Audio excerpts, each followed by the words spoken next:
What's going on, guys? Just thought I'd hop on here and talk a little bit about this game trilogy that I bumped into on the PlayStation Store that I absolutely fell in love with. It's called Crysis. Crysis Remastered, actually, because these games are older than a fucking popcorn fart. But yeah, so pretty much, I guarantee y'all probably know what this game, but I wanted to give my feedback on it because I don't know. But pretty much, this game, solid 7 out of 10 game. I think there's a lot of shit they probably could have improved on this game, but this is also CryNet's first title besides for Far Cry, which the first Far Cry, we all know, was not an amazing game. It doesn't take a rocket science to know that. But one thing that I think they did well is the combat system, and how they integrated the combat system into this game. Because you have your stealth mode, where you can sneakily go in with a suppressed pistol or shotgun assault rifle, and also deal dispatch enemies that way, which is the recommended route through the gameplay. But if stealth fails, there's the armored option, where you can have a secondary shotgun and click the armor button, and then you're invincible to almost all attacks. But in this game, it seems like the armor ability, the best way to describe it, it's like a Nerf gun in Warzone. It's there, you know it exists, but you don't really want to talk about it. Because, there were times when I was playing through this game where I would click that armor button, I thought, hey, I'm chilling, I can take a few hits, gone, done, just like that. Didn't even have enough time to react.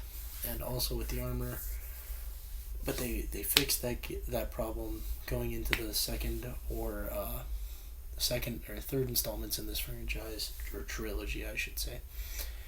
And another thing that they did really well is the weapon customization. I did think it could be a little bit exploited, how you could just transfer from, I'm gonna full on assault people with an assault rifle, to, I can throw a suppressor on this in a matter of instant. And it's 2 clicks on the controller where you can throw a suppressor on that gun. Click on the cloak, that's 3 clicks on your controller. Or if you're playing PC, I assume there's a lot more steps probably, because PC is just more confusing.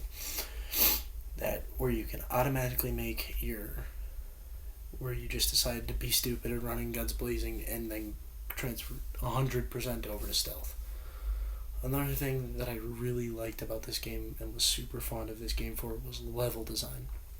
Levels design was phenomenal on the ways that you could go through and play the levels. You had multiple options. You could stealth with the cloak mode and a suppressed gun, or you could go straight to armor, running guns blazing, and treat it like Call of Duty, and probably die a few times, have to figure out the spawns. Another thing about that level design with the enemy spawns, a little bit predictable. I played on, I think, medium difficulty my first playthrough, and that I died a lot because I wasn't used to this type of game, because I've been playing these types of games lately. So I then had to adapt, obviously, but when I would die, I would automatically know where those people are, because it was predictable. The enemy spawns were predictable, and I knew where they are after dying once or twice on any predictable encounter or level. Now, another thing that I think this game did really well was the vehicle levels. There were levels where vehicles were encouraged to be used, but they weren't required. Like that Black Ops 1 mission where you had to drive the helicopter around. That's the best thing that I can relate to. Like, later on in this video, you'll see I can hop out of this tank, and I can continue on going through the level however I would so please. I could run around and fight people with my assault rifle and take on tanks with missile launchers, and I'd be good to go. That's just... There's a thin line that can't be crossed when it comes to level design between confusing and too easy, or too straightforward. This game saw the line, said, fuck your line, I'm gonna make my own line,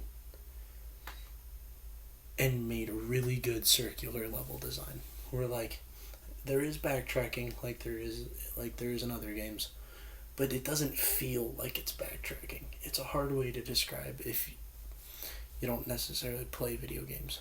But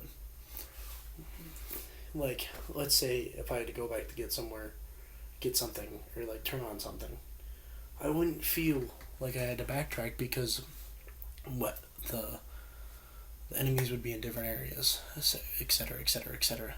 Like the way that they went about making you have to backtrack didn't made you feel like you were still progressing and that you weren't just running around doing all this stupid stuff so that you could progress in the game overall. And like this game's graphics, amazing. This is the remastered version, so I don't know what the original version looks like, and I probably wish I could because I'm gonna say I think this game came out in like 2007 era. Probably was revolutionary for its time if it's looking like this on like 2 generations of consoles ahead and being remastered. If it's looking this good, then it probably looked really good for its time. Like stuff that like whoa like back then, but it's like man now, if you know what I'm saying. But I'm trying to think if there's anything else that this game did really well. The story was alright. It was decent. I'd give the story probably a lower rating than the other two, just because it was a little bit confusing and jumpy, and especially towards the end, it was like they were throwing shit at you. Like they were throwing shit at you to throw shit at you and make this game the FPS game that they really wanted it to be. Like especially the boss fight at the end, the big boss fight, in which that's not really a spoiler because there's a big boss fight at the end of every game. It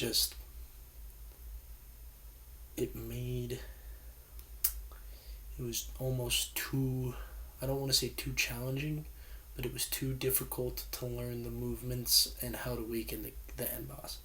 Now that's also, you gotta keep in mind, this is all personal.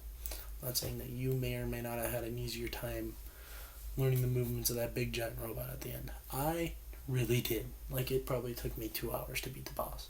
Also, I'm not the best at video games. Kinda shit at video games. I'll admit that. But one big thing that this game touched, like right here, I hopped out of the tank and I could have progressed forward without my tank if I wanted to. I could have done that and been just fine. But for some reason I chose to. I actually, after this video got done recording, I hopped out of the tank and progressed on foot.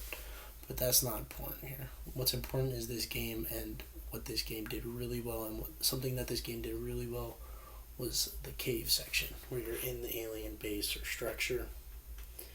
That made this game so phenomenal. With the visuals, like whole levitating in gravity using the thrusters on your nano suit.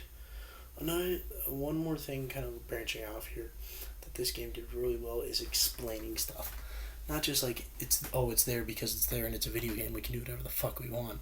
It brought actual fact into the mix. Like when you got into that alien area, and there was no gravity, there were thrusters on your nanosuit, and they explained why stuff was that way and what made it work and how it was working with actual fact. But anyway, I'm running out of time for this one here. The video on 1 and 2, not 1 and 2, 2 and 3 will probably be coming out today, tomorrow, depending on what happens with this one. I don't know if I'm feeling this type of content yet, but I'm going to try and work on it. Subscribe, give this thing a like, share it. I don't think anybody ever does that on YouTube or on the internet anymore, besides for TikTok. But anyway, that's about all I got for you. Peace out, guys.